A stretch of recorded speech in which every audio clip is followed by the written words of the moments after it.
If war is forced upon us... To Americans, the war in Iraq was made to seem all but inevitable. This nation fights reluctantly because we know the cost.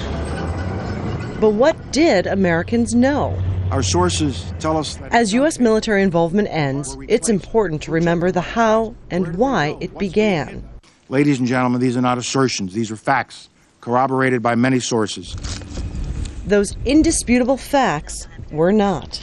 The weapons of mass destruction were never found. We've learned that Iraq has trained al-Qaeda members in bomb making.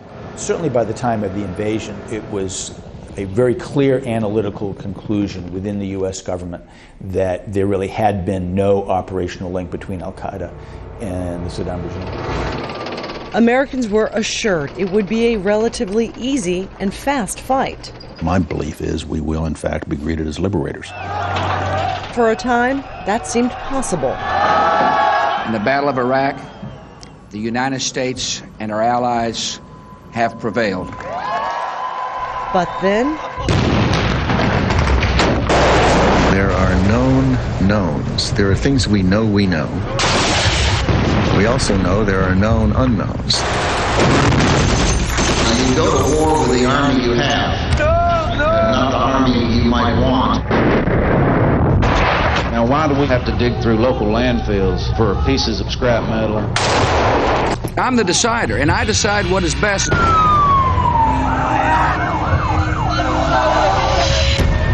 But at the beginning, almost 9 years ago, with embedded media and catchphrases. This is shock and awe, Tom. For many Americans, the war began with a made-for-TV, almost antiseptic feel.